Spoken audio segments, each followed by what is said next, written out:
नागरिक is citizen, उसी पर है ये पिक्चर। और आज की जो सामाजिक परिस्थिति है या जो हम आज जो शहर की ज़िंदगी जी रहे हैं उस पर है ऑब्वियसली। लेकिन it is more about media people and their relation with politics and with social activists। मैं इसमें एक सोशल एक्टिविस्ट का रोल कर रही हूँ। नीलिमा ताई उनका नाम है और वो कामगार सेना के अध्यक्षा हैं और मोर्चे वगैरह धरने पे बैठना मोर्चे उनका एक कुछ निर्धार है जो वो आगे लेकर जाना चाहती है और अपने साथियों के साथ उनकी जो जर्नी है उसमें उनको क्या दिक्कतें आती हैं, वैसा रोल है मेरा। जी डेफिनेटली। एक तो मैं ऐसा हमेशा मानती हूँ कि जब मैं कोई भी फिल्म लेती हूँ तो उसमें जो डायरेक्टर होता है उनका बड़ा महत्व होता है मेरे लिए, क्योंकि वो जो कहते हैं उन्होंने मुझे क्यों चुना है ये जानना मेरे लिए बहुत इम्पोर्टेंट है। तो जैसे मैंने जयपुर को पूछा था कि क्या, तो नो मेकअप लुक है जो आई एम वेरी कंफर्टेबल विद। फिर उनको एक चश्मा चाहिए था जो वो बहुत ढूंढ रहे थे, फिर मेरे पास ही मिला तो चश्मा मिल गया। फिर मैंने उनको मेरे बालों के एक अलग कुछ मैंने बोला कि चोटी डाल, तो ऐसे वो लुक बन गया। और सोशल एक्टिविस्ट का लुक तो हमारे पास वैसे काफ़ी हैं जो you know we can take from. Khadi की साड़ी है, तो it was not a very difficult thing for me. एक तरह से आप सीरियल भी कर चुके हैं, कई सारी हिंदी पिक्चरें भी कर रखी हैं, मराठी पिक्चर लेने का कोई ऐसा स्पेसिफिक? मैं मराठी हूँ बेटा, मैं मराठी पिक्चर सालों से करती आई हूँ।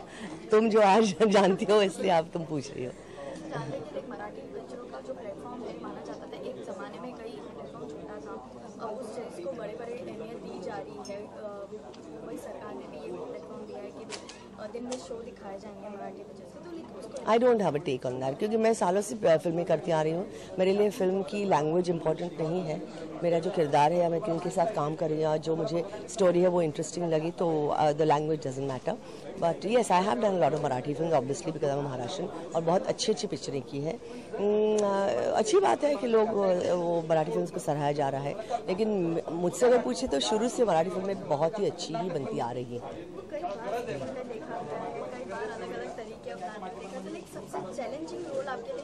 अब ये 45 इयर्स के करियर में एक रोल थोड़ी होगा जो चैलेंजिंग होगा, काफ़ी रोल्स होंगे चैलेंज। मेरे लिए हर कोई रोल चैलेंजिंग होता है। अगर चैलेंज ना हो तो रोल में मज़ा ही नहीं आता, तो अगर उसमें कुछ चैलेंज हो तो ही मैं रोल स्वीकारती हूँ। आप ज़रूर नागरिक जाके देखिए, एक बहुत ही इम्पोर्टेंट फिल्म है, बहुत ही दिल को छूने वाली फिल्म है। अंतर्मुख होंगे आप उसको देखेंगे तो। और मुझे लगता है कि अगर थोड़े से लोग ऑडियंस के जो ये फिल्म घर ले जा सके तो ये इस फिल्म का बहुत बड़ा सक्सेस है।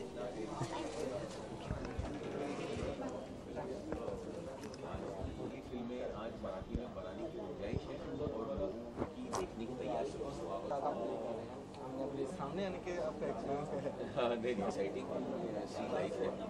सबसे पहले ये लोगों को बताऊंगा वाली जो एक चाइल्ड लाइफ एक्साइटमेंट है, वो एक्साइटमेंट खैर शुरू में तो रहेगी, लेकिन जिस तरह से फिल्म में श्याम जगदाड़े जिस दौर से गुजर होता जाता है। पर्सनल जर्नलिस्ट की बात करें तो कितना असर होता है न्यूज़ को? मेरा Ashwita from Bollywood end glamour. अच्छा, ओके। तो कैसा लगा आपको ट्रेलर? हमारा अच्छा लगा? ट्रेलर काफी इम्प्रेसिव। अरे थैंक यू। इनफैक्ट मैं आपसे क्वेश्चन पूछूं उससे पहले आपने नहीं। जैसे हम जानते हैं कि नागरिक कई सारे वुमेन को लेकर बनी है, तो उसके बारे में जानना। ये एक आज की व्यवस्था की फिल्म है, और आज की व्यवस्था हम एक पत्रकार की नज़र से देखते हैं, जो मध्यवर्ती भूमिका श्याम जगदाड़े की है जो मैंने निभाई है। मेरे लिए फिल्म बहुत इम्पॉर्टेंट है, क्योंकि एज एक्टर अब तो मैं यही चाहूँगा कि हर रोल में मैं कुछ कहूँ, मैं कुछ बदलाव ला सकूँ।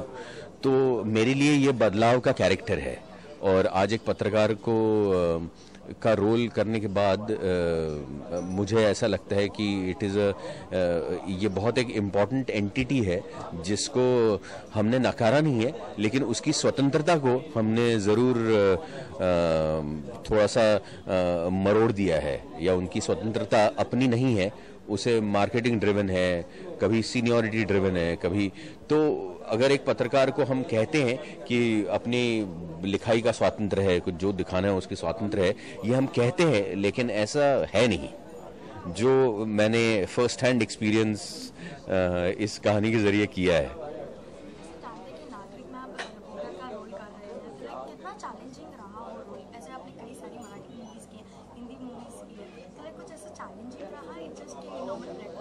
नो, ये बहुत ही चैलेंजिंग रहा। मेरे बाकी के रोल्स से भी ज़्यादा मेरे लिए फिल्म बहुत इम्पोर्टेंट है, क्योंकि आज जिस पत्रकारिता की हम बात कर रहे हैं उसे अगर अच्छी तरह से जानना है तो एक बहुत बड़ा चैलेंज है। आज एक रोल को प्ले करना मेरे लिए बहुत, मैं तो मतलब जब शुरू हुआ था तो मुझे लगा था ये तो मेरी अपनी स्टाइल का रोल है, मैं कर लूँगा, लेकिन जैसे जैसे सीन्स शुरू हुए बड़ा डिफ़िकल्ट होता रहा, क्योंकि एक वो है कि जो सच्चाई मैं बताना चाहता हूँ वो बता नहीं पा रहा हूँ, और दूसरा उसके अंदर एक डर छा गया है कि अगर मैं नहीं बताऊंगा तो इन लोगों को सच्चाई का कभी पता ही नहीं चलेगा, and to not know it, मतलब मेरे होते हुए भी ये नहीं होगा, उसका दुख भी है, उसका विचार भी है, तो वो जो झुंझलाहट है वो उसकी शक्ल में है, एंड दैट वाज the most interesting part of my performance.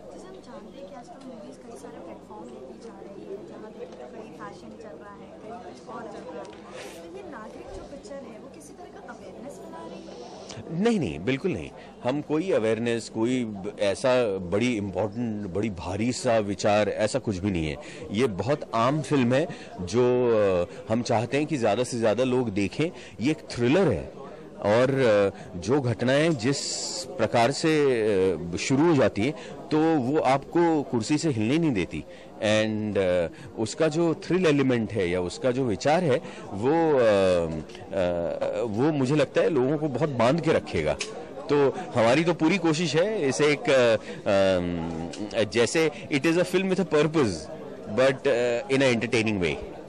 जानते थे कि पहले मराठी फिल्मों का इतना बड़ा प्लेटफॉर्म नहीं दिया जाता था, मान्यता की जाती थी पहले बॉलीवुड, फिर हॉलीवुड, बॉलीवुड, फिर बाकी की पिक्चरें देखी जाती थी। अब उतना ही प्लेटफॉर्म दिया जा रहा है मराठी फिल्मों को, तो उसको लेकर आपका क्या कहना है?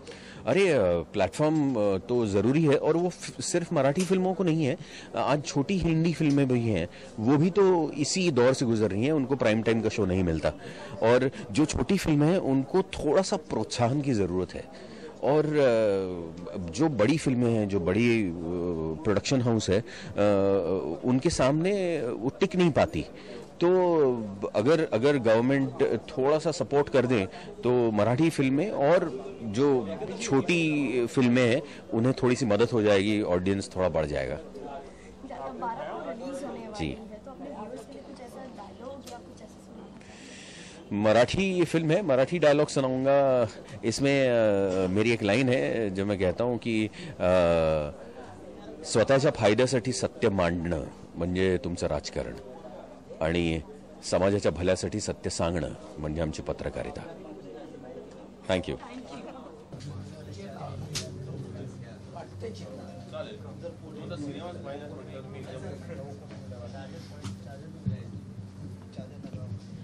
एवढ्या सगळ्या ठिकाणी आपला आवाज जाणार आहे।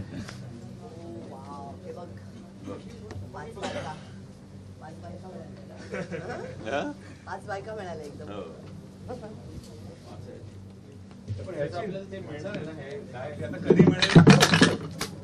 काय केलं मी केलं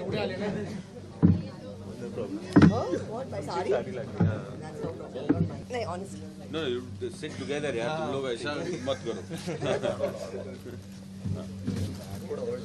सचिन, तुम्ही सुरू करता का इंट्रोड्यूस करून?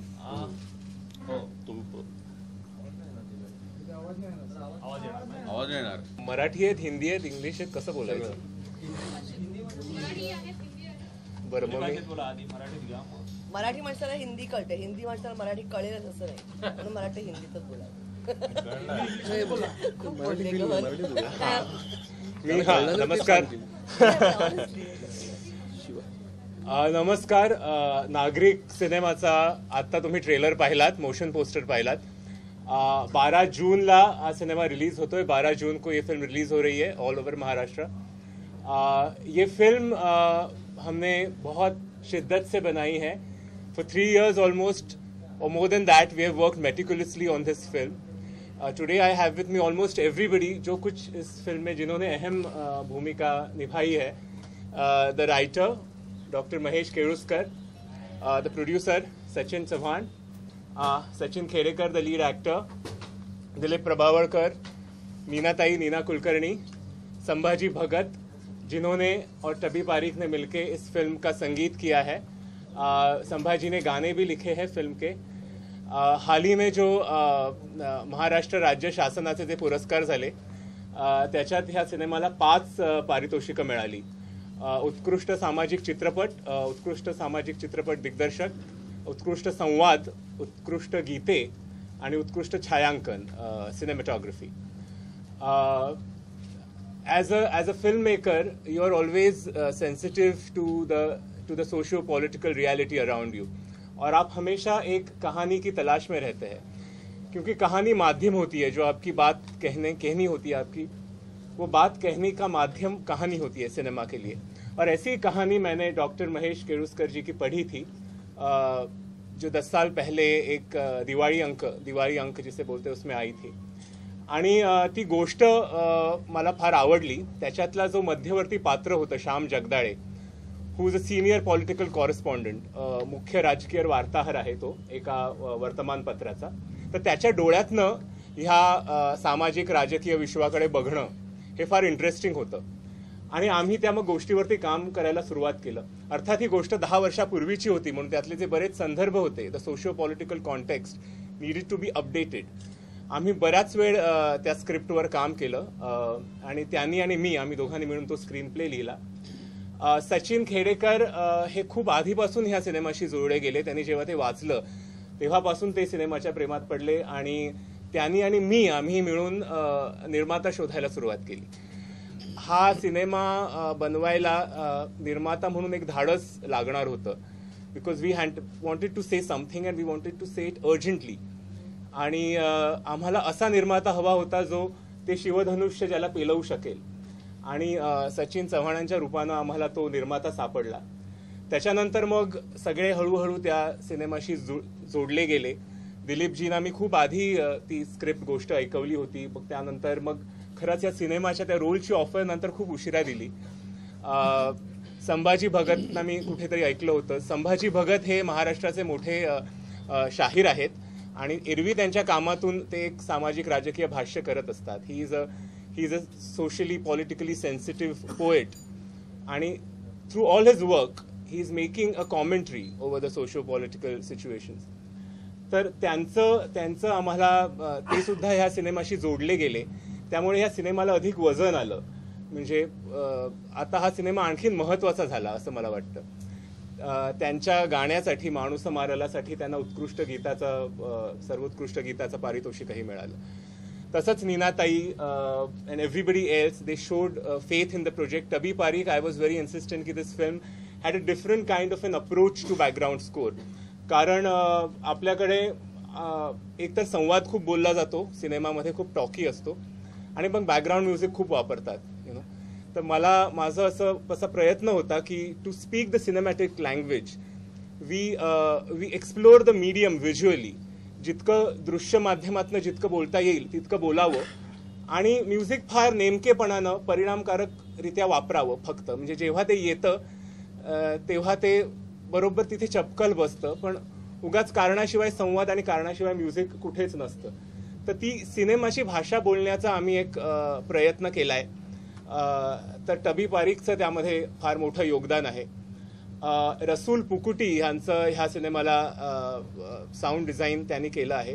ते सुद्धा फार मोठं नाव आहे, ऑस्कर विनर आहेत. आणि त्यांचं सुद्धा ह्या सिनेमा सिंग साऊंड केला आहे सिनेमा, जो मराठीत फार सिनेमे खरं तर होत नाहीत.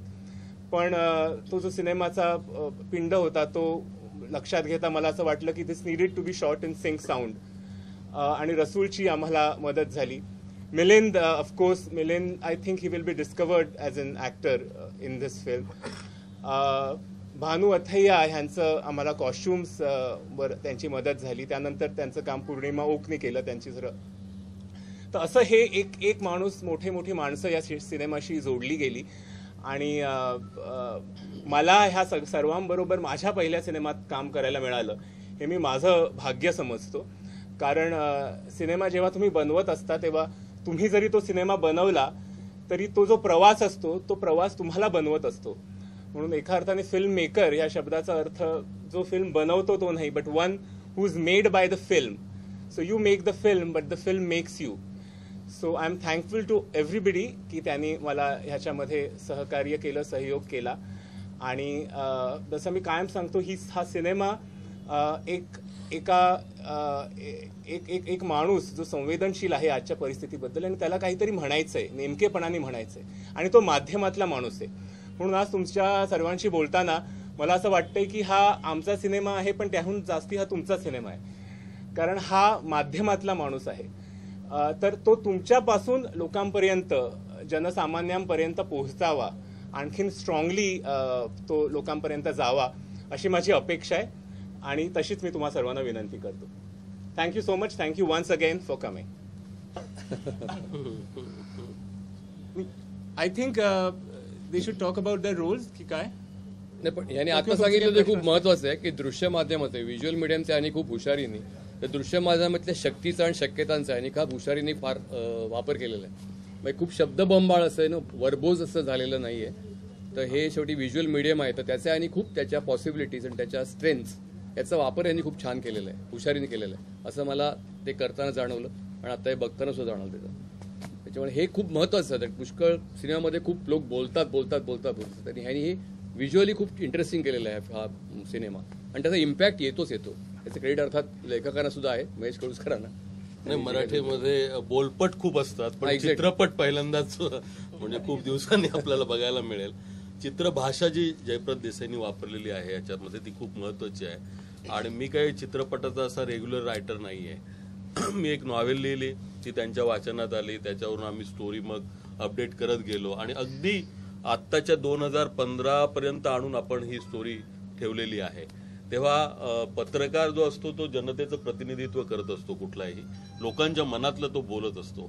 एकाच वेळी तो नोकरी करत असतो आपल्या मालकाची किंवा त्या वृत्तपत्राची किंवा माध्यम जे काही चॅनल असेल किंवा काय ते, पण जनतेच्या हार्टबीट्स कळणारा हा एक काय म्हणतो आपण ऑनलाईन त्याला कळत असतं सगळं. आणि म्हणून तो काय विचार करतो, तो कसं बघतो या सगळ्याकडे, आणि सत्याचा शोध घेण्यासाठी तो काय काय करतोय. एखादा माणूस तरी व्यवस्थेच्या विरुद्ध जाऊ शकतो, तर तो ह्या चित्रपटातला श्याम जगदाळे आहे. आणि सचिननी खूपच म्हणजे तुम्ही बघाल, मी सांगायला नको, पण मला खूप रोल आवडलाय सचिनचा. श्याम जगदाळे ही मध्यवर्ती भूमिका नागरिक ह्या चित्रपटात मी केली आहे. आणि त्या रोलचं सगळ्यात मोठं चॅलेंज हे होतं की एक पत्रकार जो एक घटना पाहतो किंवा ती तो लोकांसमोर जेव्हा मांडायला सुरुवात करतो तेव्हा त्यातल्या अनेक दडपणांमधनं तो जात असतो. जे सत्य पोचवायचं असतं किंवा पाहिलेली घटना सांगायची असते त्याच्यासाठी मग सिनियर्स, पॉलिटिकल प्रेशर, ह्या सगळ्यातनं जे सत्य लोकांपर्यंत पोचतं ते बहुधा अपुरं असतं किंवा अर्ध असतं आणि ते त्याला पूर्ण सांगता येत नाही आणि त्या सत्याचा शोध सतत सुरू राहतो. आमच्याकडे एक वाक्य आहे की सत्य नेहमी वैश्विक असतं, म्हणजे आजचं सत्य पूर्ण जरी सांगितलं तरी उद्या ते सत्याचे संदर्भ बदलतात. तर असा तो जो सत्याचा लढा आहे तो श्याम जगदाळे नागरिक ह्या कॉलममधनं लिहितो सिनेमात. आणि तो ज्या घटनेचा पाठपुरावा करतो त्याच्यामध्ये त्याला आलेल्या अडचणी, त्यातून त्यांनी काढलेला मार्ग आणि त्याच्यामध्ये आजच्या परिस्थितीचा, राजकीय परिस्थितीचा या सिनेमातनं आपल्याला अंदाज येतो. ज्या नागरिकांसाठी ही सगळी व्यवस्था आहे त्या नागरिकांनाच, संभाजीच्या शब्दात सांगायचं तर, कोण ढकलत नेतंय तुमच्या देहाला हे तुम्हालाच कळत नाही किंवा लक्षात येत नाही. आणि you are being taken for a ride हे कळायला की अहो तुम्ही थोडंसं लक्ष द्या हे म्हणणारा जो पत्रकार असतो त्याच्यावरती ही सगळी जबाबदारी आहे. आणि आजही जेव्हा माध्यमांशी मी बोलतो तेव्हा मला असं वाटतं की आज माझ्या ओळखीत आज दिलीप इथं आहे, मी अनेक वर्ष त्याला ओळखतो, की आपल्याकडे ते पत्रकाराचं आयुष्य ज्यांची पूर्ण हयात ही सामाजिक बदलती परिस्थिती पाहण्यात आणि त्याबद्दल लिहिण्यात गेलेली आहे, अशा एका माणसाचं प्रतिनिधित्व श्याम जगदाळे करतो. आणि खरं तर आता मी अभिनेता म्हणून असं अनेक वेळेला मला वाटलेलं आहे की अशा अनेक गोष्टी माझ्या मनात आहेत ज्या म्हणायला माध्यम मिळत नाही किंवा संधी मिळत नाही, किंवा कोणी भाषणाला बोलवलं तर हे सगळं म्हणता येईल, पण असं काही प्रत्येक वेळेला शक्य होत नाही. पण श्याम जगदाळेच्या रोलमुळे मला जे मनापासून खदखद होती ती सगळी म्हणता आली. हा ह्या रोलचा सगळ्यात मोठा फायदा आहे. Thank you.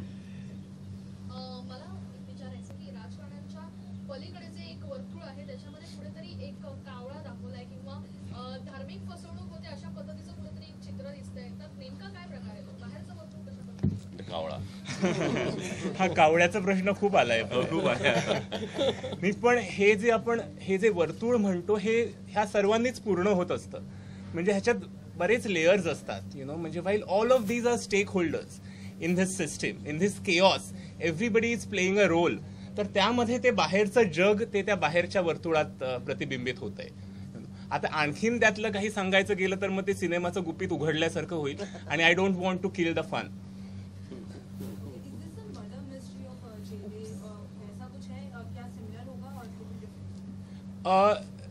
You will find, because he's playing a senior political journalist who tries to expose something, a lot of people will find parallels to a lot of things. That's all.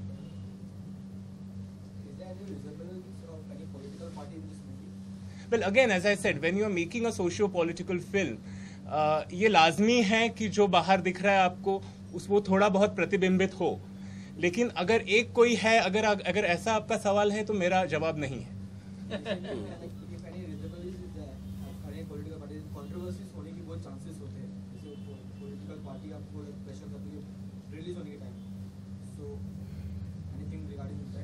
नहीं, ऐसा शायद नहीं हो सकता क्योंकि political party Marathi film Maharashtra में चलनी चाहिए थिएटर इसके लिए झगड़ा कर रही है, तो शायद हमें नहीं लगता है कि ऐसा हो सकता है. और कोई एक पॉलिटिकल पार्टी भी एक दूसरे से कोई अलग नहीं है. दूसऱ्याला काढायचं. मिलिंद सोमन भी है इस फिल्म में, तो वो आज दिख नहीं रहे, कहाँ पे है? हाँ, मिलिंद सोमन आज आने वाला था, मतलब लेकिन उसका कुछ इश्यू हो गया. He is stuck up in Goregaon, तो आज सुबह तक वो आने वाला था. तो हाँ, बाजीराव मस्तानी का उनका जो पहला मतलब एक डेट था, लेकिन आज उनका नाइट था एक्चुअली, तो वो एंड में शिफ्ट हो गया, and he had to be. बहुत सारे एक्टर्स उनके साथ में थे, तो उनके साथ में कॉम्बिनेशन बोलना. लेकिन मिलिंद हमारे साथ, अभी हम नासिक औरंगाबाद जाके आए तो मिलिंद हमारे साथ था. आगे भी होगा वो आपके साथ. आज उसके जगह पर मैं ऑन बिहाफ ऑफ हिम मैं माफी मांगता हूँ. मिलिंद सोमन के साथ काम करने का एक्सपीरियंस कैसा रहा? मराठी फिल्म एक्चुअली मिलिंद ने इसके पहले मराठी फिल्म की है, लेकिन वो ज्यादा रजिस्टर नहीं हुआ somehow. He is a very good actor. I think there's something about him that वो जो फैथम होना बाकी है, जो डिस्कवर होना बाकी है, ऐसे मुझे लगता है. तो मेरे ख्याल से ये फिल्म देखने के बाद आपको लगेगा कि अरे दिलीप मिलिंद को मैंने ऐसे कभी नहीं देखा. तो I am very happy with his performance. 10 वर्ष झाली या स्टोरीला, त्यानुसार तुम्ही काही अपडेट देखील केलेले आहेत या स्टोरीमध्ये, पण त्याच्यामध्ये कुठेतरी टोल मुद्दा कुठेतरी प्रकर्षाने दिसतोय, म्हणजे यामागचं काही कारण आहे का? नाही, गंमत मी मगाशी क्लेअरवॉयन्स. हा, म्हणजे कधी कधी तुम्ही लिहिता आणि तसं घडत जातं. म्हणजे रामायण आधी लिहिलं गेलं, आम्ही काही एवढं महत्वाचं असं आम्ही म्हणत नाही आहोत. पण बऱ्याच गोष्टी अशा झाल्या की व्हाईल रायटिंग आम्हाला माहित नव्हतं की आम्ही ह्यासाठी ते अपडेट करत होतो की हे आजचं वाटलं पाहिजे. पण बऱ्याच गोष्टी त्यात अशा येत गेल्या की नंतर खरं आम्ही जेव्हा हे लिहिलं तेव्हा टोल हा अजिबात मुद्दा नव्हता, आणि गेल्या 6 महिन्यात हा एकदम मुद्दा झालाय. सिनेमा पाहिल्यावर तुम्हाला आणखीन अशा गोष्टी वाटतील की अरे हे उद्याचे कदाचित मुद्दे होऊ शकतात. आणखी 5 वर्षांनी पण ही फिल्म ताजीच राहील, 10 वर्षांनी पण ताजीच राहील. तसं होऊ नये खरं म्हणजे, पण असे संदर्भ, असं वास्तव आज अवतीभोवती आहे आपल्या. आणि ही 10 वर्षापूर्वी ज्यावेळी स्टोरी आपण लिहिली त्यावेळी माहित नव्हतं की हे सगळं घडणार आहे पुढे. भविष्यवाणी तेव्हा लेखक द्रष्टा असतो असं म्हणतात लोक. माहित नाही, ही फिल्म बघून तुम्ही ठरवा. ज्या कळतात किंवा आपण आज ह्यांना मी ओळखतो, त्यांचा आज लिहिलेला आज समजा पेपर समोर आला आहे, तर आपल्याला प्रत्येकाची मागची भूमिका कळत असते. तर ते मला ह्या सिनेमाच्या निमित्तानं अनुभवता आलं. म्हणजे आपण पाहिलेलं सत्य आणि लोकांसमोर जाणारं सत्य याच्यातली जी तफावत आहे, ती तफावत त्याला आतमध्ये खात असते. म्हणजे आज मी हे सत्य लोकांसमोर मांडलं आहे, ते सगळ्या प्रेशर, सगळ्या दडपणांसकट जे मांडलेलं आहे ते पूर्ण सत्य नाही. आणि अशी व्यवस्था आहे की लोकांना पूर्ण सत्य कधी कळणारच नाहीये. आणि हे सगळ्यात आधी त्या पत्रकाराला जाणवतं. आणि तो खरं त्याचा आयुष्यभराचा त्रास आहे आणि जो कधीच जाणार नाहीये.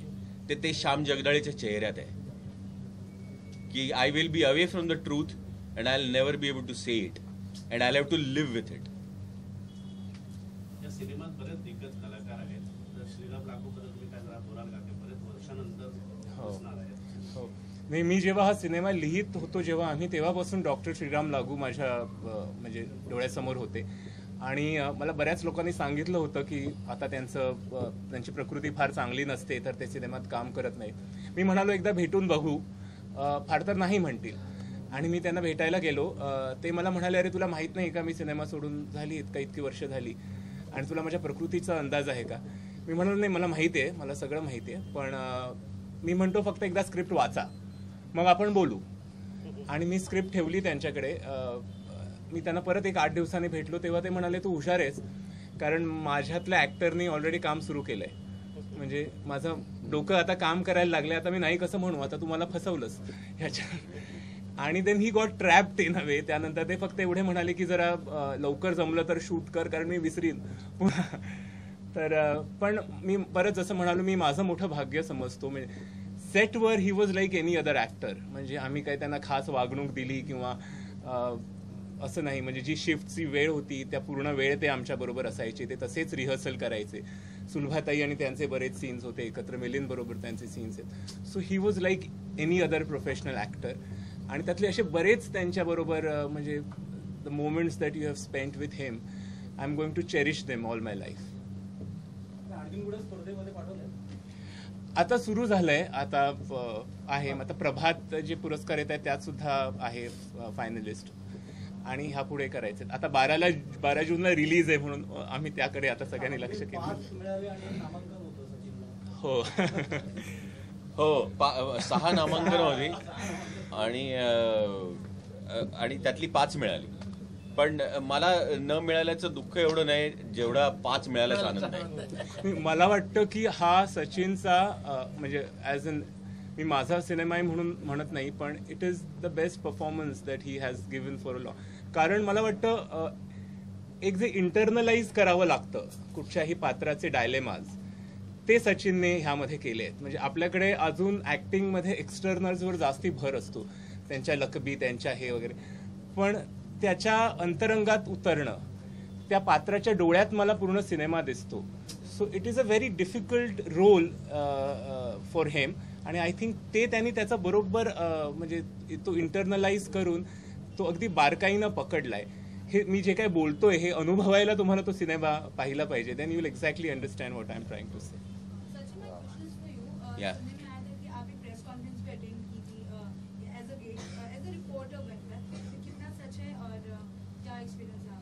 No, I did all kinds of things. मतलब to work on a role, you know, when you have a fabulous text, मतलब वो तो है ही, बट वो जो लिखा हुआ, मतलब डायलॉग्स के लिए स्टेट अवार्ड भी मिला है महेश जी को. तो उसमें ये था कि दे वर minimalistic dialogues, but the content it sed वाज लार्ज. तो कोशिश ये थी कि बहुत कम शब्दों में ये सारा सामने आ जाए. तो मैंने ऐसे बहुत सारी बातें कर ली है. प्रेस कॉन्फ्रेंस में जाना, सवाल पूछना, बेतुके सवाल पूछना, अच्छे सवाल पूछना, सब कुछ. And I actually wanted to experience it first hand. और शायद ये सारी बातें जो it is, I take it as actors quirks. and which probably helps sometimes, but not always. I would like Neena Tai to say something. Yeah, I've been thinking, actually everybody said everything. My role is a social activist, सामाजिक कार्यकर्ता आहे आणि मला ह्याच्यात सगळ्यात मला पहिल्यांदा actually या पद्धतीने जयप्रद मला अप्रोच झाला ते मला सांगावं असं वाटतं. मी एक कमर्शियल हिंदी फिल्म करत होते, चकाचक बसले होते आणि त्यांनी मला फक्त डॉक्टर लागूनचं थोडंसं फुटेज दाखवलं आणि त्यात ते ज्या पद्धतीने ते बोलत होते आणि आता डॉक्टरांचं खूप कामं मी पाहिलेली आहेत, पण something the way he said it, I knew that it was directed by the way he directed him आणि मला ते भावलं. मग तरी मला स्क्रिप्ट दिलं आणि अगेन हे सांगणे न लगे कारण you already won the awards for the script and the संवाद, म्हणजे फारच मोजकं उत्तम. It is not the length of the role for me ever, it's never been that. ह्याच्यात ती जी सामाजिक कार्यकर्ती आहे, म्हणजे आपण एक ध्यास घेऊन कशात तरी उतरतो आणि आपण एक लढा चालू ठेवतो आणि तो लढा चालू असताना कदाचित एक नागरिक म्हणून किंवा एक स्त्री म्हणून किंवा एक स्वतः एक माणूस म्हणून तो जो ध्यास असतो तो कदाचित आपल्यालाच न पटणारा होऊ शकतो, पण तरी सुद्धा आपल्याला पुढे जावं लागतं. ही एका सामाजिक कार्यकर्त्याची नेहमीची जी आपल्याकडे आहेत अनेक उदाहरणं आणि मला असं वाटतं त्यातूनच ते सगळं. But you still have to keep it, you have to keep going. कारण आपण एकदा म्हटलेलं आहे की आम्हाला हे पटतं असं म्हटल्यानंतर आपल्याला त्याच्याबरोबर जावं लागतं. आणि मला एक वेगळा, मी चित्रपट संबंध पाहिलेला नाही म्हणून मी बोलत नव्हते ॲक्च्युली, पण राजकीय सामाजिक पत्रकारिता सगळ्यामध्ये जी माणसं आहेत ती नागरिक सुद्धा आहेत ना एका देशाचे. त्याच्यातला जो त्यांचा तिढा आहे तो मला असं वाटतं ह्या चित्रपटाचा बेस आहे की एक नागरिक म्हणून श्याम जगदाळे काय विचार करतो आणि एक पत्रकार म्हणून त्याचं काय उचंबणा होते. तर व्हेरी इंटरेस्टिंग डेफिनेटली. सेकंडली ह्याचे जे लोकेल्स होते, मी सगळीकडे मला वाटतं आपण भयानक ठिकाणी केलेले आणि सगळे म्हणजे कॅन्डिड लोकेशन्स होते आणि त्याच्यामुळे खूप एक त्याला ऑथेंटिक सगळं स्वरूपच सगळं त्याचं ऑथेंटिक होऊन जातं. काहीच बनवलेलं नव्हतं, जे बनवलेलं होतं त्याच्यात जाऊन शूट केलेलं होतं. आणि आम्ही सिंग साऊंड केला. हो, सिंग साऊंड तर म्हणजे दॅट्स अ ट्रीट ॲक्च्युली, कारण तो जो आपल्याला त्यावेळेला आपला जो आवाज असतो तो कधीच डबिंगमध्ये नंतर पुढे तुम्हाला रिक्रिएट नाही करता येत. संभाजी, या सिनेमाची जी गीतं आहेत तर हा सिनेमा मूलतः एक राजकीय विधान करणारा सिनेमा आहे. अत्यंत वास्तववादी आणि जी सिनेमाची भाषा आहे त्याच्याबद्दल बोललं गेलेलं आहे. पण मला खास करून यातली जी अभिनय शैली आहे ती मराठीमध्ये मला कधी अगोदर दिसली नव्हती. हे सचिन असतील किंवा हे असतील, सचिनची तर संपूर्ण अभिनय शैली पूर्णतः त्याच्यामध्ये मला वेगळी दिसलेली आहे. टबी आणि पारेख आणि आम्ही तिघांनी म्युझिक केलेलं आहे. आता तुम्ही म्युझिक ऐकलं तर म्युझिकमध्ये पण खूप नवं एक्सपेरिमेंट आम्ही केलेलं आहे. म्हणजे फक्त असं फोक नाही आहे, तर जे प्रस्थापित फोक आहे त्याच्यापेक्षा खाली फोक आहे, अजून तळात आहे. तर ते फोक या निमित्तानं आलेलं आहे. आणि गीतांच्या बाबतीमध्ये सिनेमा जे स्टेटमेंट करू इच्छितो तर ती गाणी अगोदर प्रगतीशील चळवळीमध्ये मी गात होतो, रस्त्यावर गात होतो आणि काही गाणी नवीन लिहिलेली आहेत. शंकर महादेवन यांनी गीत केलेलं आहे आणि बाकीची सगळी शंकर महादेवांनी खूप सुंदर मराठी गाणं केलं जे मी लिहिलेलं आहे. आपल्याकडे ह्याचं एक गझलकार आपला चंद्रशेखर सानेकर त्याने एक गाणं लिहिलेलं आहे. या सगळ्या ह्याची संगीताची शैली पण एकदम नवीन आहे आणि खास करून गीतलेखनाची शैली जी आहे, चंद्रशेखर असेल किंवा मी असेल, ही खूप नवीन आहे. त्यातलं एखादं गाणं जे आहे त्यातलं ज्याला राज्य पुरस्कार मिळाला त्या गाण्याचे बोल किंवा मी गाऊन दाखवतो. दंगलीच्या संदर्भातलं गाणं आहे. नाही हिंदू का मारला नाही मुस्लिम मारला, माणूस मारला बया माणूस मारला, माझा हुसेन मारला बया किसन मारला, माणूस मारला बया माणूस मारला. त्यांची हत्यारे रक्ताची फौज बांधली भक्तांची, त्यांनी सिंहासना पुढे खऱ्या देवाला कापला, माणूस मारला बया माणूस मारला.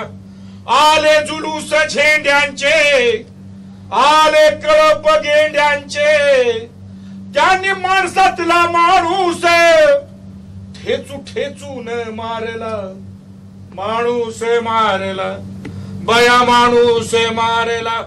धर्म ठेवा की घरात, काही काढली वरात. धर्म ठेवा की घरात, काही काढली वरात. खरा धर्म घामाचा, त्याचा इतिहास जागवा. माणूस जागवा, बया माणूस जागवा. माझा हुसेन जागवा, बया किसन जागवा. माणूस जागवा, बया माणूस जागवा. दंगली नंतर मी सगळीकडे फिरलो तर माझ्या लक्षात आलं की मी खूप लोकांशी बोलतो, तर मी स्त्रियांशी बोललो. मला स्त्रिया आणि पुरुषांमध्ये एक फरक मला त्यावेळेस कळला की स्त्रिया धर्माकडे खूप वेगळ्या पद्धतीने बघतात. मी त्यांना विचारलं काय झालं नेमकं, ते बोलते ते म्हणजे हिंदू असो किंवा मुसलमान, त्या सांगायच्या बहुत लोक मरे, इन्सान मरे, माणसं मेली. आणि मग त्यातूनच मला हे कळलं की पुरुष खूपच आक्रमक पद्धतीने धार्मिक हिंसा करतात. हे मेल शॉव्हिनिझम आणि रिलिजन याचं एक मिक्सचर आहे. आणि स्त्रिया आहेत ना त्याच्याकडे खूप वेगळ्या पद्धतीने बघतात. म्हणून हे गाणं लिहिताना हे माझ्या आईच्या, माझ्या बहिणींच्या, माझ्या सगळ्या महाराष्ट्रामधल्या, भारतामधल्या ज्या माझ्या बहिणी आहेत त्यांच्या जीवातलं हे गाणं आहे. कोण ढकलत नाही ते त्याच्याबद्दलही सांगा. हे दुसरंही गाणं केलेलं आहे टबीनी आणि त्यांनी शंकर महादेवांनी आणि आम्ही सगळं गायलेलं आहे. हे गाणं माणसाचं जीवन, हे संपूर्ण चित्रपट सुद्धा जीवनामधली संवेदनशीलता कशी हरवत चाललेली आहे. बिटवीन द लाईन हा चित्रपट एका अत्यंत डाईंग म्हणजे कसं मधल्यामध्ये मृत्यूचं एक म्हणजे कसं माणसं मरत चाललेली आहेत आणि माणसांना कुठे पण ढकलत, म्हणजे जसं भेळ खातो आपण आणि कागद फेकून देतो आणि तो मग भेळीचा कागद वारायला तिकडे जातो. आपलं जीवन आपण कुठेही असलो तर या व्यवस्थेमध्ये तसंच झालेलं आहे. आणि मग त्याचं एक गाणं आहे कारण वैचारिकता आपल्यातली संपलेली आहे. दसले तर डंख डोळ्याला, काटे पायाला, ढकलत नेते पगार तुमच्या दिहाला, तुमच्या दिहाला. देह पोत्यारा होऊन सारवतो घर, देह पावर होऊन पेरे धरतीचा बुर. देह पाऊस माझा जितेपणाची सर, देह चंद्रा सुरव्याच्या गळ्यात ववतो सुर. आत्म्याचं तुटलं तुंतून जुनी भुन भुन. देह देहच आहे पैंजण जुनी ऋण जुण. पाऊल अडे जायाला, पाऊल अडे जायाला. ढकलत नेते, कोण ढकलत नेते, कोण ढकलत नेते, कोण ढकलत नेते. बघा रे तुमच्या दिहाला, तुमच्या दिहाला, कोण ढकलत नेते. बघा रे तुमच्या दिहाला, तुमच्या दिहाला. थँक्यू. आमच्या सिनेमात संगीत पाहावे द्या अगदी. बरोबर आहे, कराटेमध्ये आहे ना. गोष्टी गेल्या काही शंका वाटत तुम्ही हा सब्जेक्ट मुस्लिम मध्ये इंटरनल राईट पण कुठेतरी तुम्ही दाखवल्याचा हा सब्जेक्ट कसा का सगळं कारण ही आपली आजची जीवनाची रियालिटी आहे. तुम्ही सिनेमा पहा त्याच्यामध्ये धर्म, जात आणि याच्या पलीकडे माणसाचं जे झाले ना, जे माणूस त्याच्या पलीकडे जाऊन जो त्याचा लोळागोळा झालेला आहे. म्हणजे माध्यमातले असतील ते रस्त्यावरचे असतील, त्याच्यामध्ये काही फॅमिलीज जे मी स्वतः एक छोटा रोल करतोय की जो वॅगाबॉन्ड आहे, फिरिस्ता आहे, भटका आहे, तो जीवनाबद्दल गात राहतो. रस्त्यावरनं गात, मी रियालिटीमध्ये पण स्ट्रीट सिंगरच आहे, तर रस्त्याने गात जातो. काय माणसं कुठून सटकतात आणि कुठे जाऊन धडकतात, कशाचा कशाला मेळ आपल्या व्यवस्थेमध्ये राहिला नाही. आणि तो जो किओस आहे, तो जो आपल्या जीवनाचा किओस आणि रितेपण, आपल्या जीवनातला किओस आणि आपला रितेपण याच्या मध्ये सिनेमा खेळत राहतो आणि त्याला धर्माची टबी एंड पारिक. जयप्रद और सचिन दोनों जब अप्रोच किए थे तो उस वक्त खाली बैकग्राउंड हम करने वाले हैं ये डिसाइड हुआ था. और उस वक्त हमने जयप्रद ने यही बोला कि हम करें या ना करें, आप एक टाइम मेरे जो फुटेजेस हैं वो आप देख लीजिए और फिर आप डिसाइड कीजिए कि करना है कि नहीं। मगर जब हम लोगों ने फुटेज देखे तो इट वाज सो इंटरनेशनल। मुझे और परी को दोनों को ऐसा नहीं लगा कि हम लोग एक मराठी फिल्म देख रहे हैं। द लुक जो था और जो भी एक स्क्रिप्ट जो था, डायलॉग्स जो थे, वो इतने इंटरेस्टिंग थे कि it was very international. The way he shot, the way he did the screenplay and all, and उस वजह से हम लोग को काफी एक इंस्पिरेशन हुआ कि यार ये पिक्चर किसी भी हालत में हमें करना है। और तब जाके हम लोगों ने बैकग्राउंड के ऊपर काम करना शुरू किया और काम करने का तरीका भी जयप्रद का बहुत ही अलग था एकदम। उसने कहा कि मुझे टिपिकल एक मराठी जैसा नहीं बैकग्राउंड चाहिए जहाँ हर पीछे जो नॉन कमर्शियल टाइप का होता है। और हमने यही कहा कि actually you come to the right place because we also don't like to do that kind of score, you know. So we said कि आपकी और हमारी काफी जमेगी। और तब जाके उन्होंने फिर कहा कि पिक्चर में 2 गाने भी हैं जो मैं चाहता हूँ कि आप लोग करें। तो ये 2 गाने हम लोगों ने किए हैं। एक स्टेज सॉन्ग है जो काफी ड्रामेटिक गाना है, और एक्चुअली मेरे दिमाग में कोई और ही सिंगर चल रहा था जब हम लोग गाना कंपोज कर रहे थे, और जयप्रद और परीक सडनली बोलते हैं कि यार सुखविंदर सिंह से ये गाना गवाते हैं। और मैं बोला यार सुखविंदर सिंह मराठी गाना, बजट क्राइटेरिया। मगर हमारे सुखविंदर के साथ रिलेशन काफी अच्छे होने की वजह से मैंने उनको फोन किया और वो तैयार हो गए गाने के लिए। और उन्होंने ये गाना बहुत ही अलग ढंग से इसको रेंडर किया हुआ है। विठला विठला गाने का नाम है। और मुझे बैकग्राउंड में भी है, पिक्चर में भी है। और इस तरीके से हम लोग ये गाना तैयार करने के बाद फिर जयप्रद ने वापस बोला कि यार एंड में मुझे गाना चाहिए। तो एंड का गाना भी हम लोग जब कंपोज कर रहे थे तो हमारे दोनों के दिमाग में एक ही सिंगर था जिसका नाम है शंकर महादेवन। और शंकर अगेन हमारा काफी पुराना दोस्त होने की वजह से हम लोग ने उसको अप्रोच किया, गाना सुनाया, गाना उसको बहुत पसंद आया। और संभाजी का उसके अंदर एक पार्ट है जो संभाजी को हम लोग ने काफी बोला कि टेम्पो में गाई है, मगर संभाजी को आदत है लाइव गाने की, तो वो टेम्पो में नहीं गाने की वजह से हम लोग ने उनको कहा कि आप ठीक है, आप अपने हिसाब से लाइव हम टेम्पो में हम उसको टेम्पो में लेके आ गए। तो संभाजी भागते थे, फिर हम उनको पकड़ के टेम्पो में लेके आते थे। तो ऐसा सब करके ये एंड एक क्रेडिट गाना शंकर ने जो गाया है वो काफी एक बहुत अलग टाइप का गाना है। और हम लोग को यही उम्मीद है कि ये पिक्चर जो है, ये नागरिक जो पिक्चर है, ये मराठी के लिए it will be a benchmark for the entire background score. एक बैकग्राउंड स्कोर किस तरीके से होना चाहिए और उसका क्या इंपॉर्टेंस है वो। और गाने भी इसके जो है, मुझे नहीं लगता है कि हमारी हिंदी फिल्म में भी नहीं हुए और ना ही मराठी फिल्म में इस टाइप के गाने हुए हैं। तो ये जो 2 गाने ये काफी अलग हुए हैं और इसका क्रेडिट मैं सिर्फ जयप्रद और जयप्रद को ही देना चाहूंगा। टॉपिक के साथ में काम करने का कोई टेन्शन नाही था, लेकिन जब मी असले सेन्सॉरशिप किंवा काय नव्हतं म्हणून मी टिकलो। लोग चाहते हैं कि हम लोग सेफ खेलें in terms of you know cast, music, everything, but Jayprad ने वो कहते हैं ना कि एक is the trend and how it's done, but वो नहीं करते हुए he came to us a part of this movie. So I think the credit goes to Jayprad.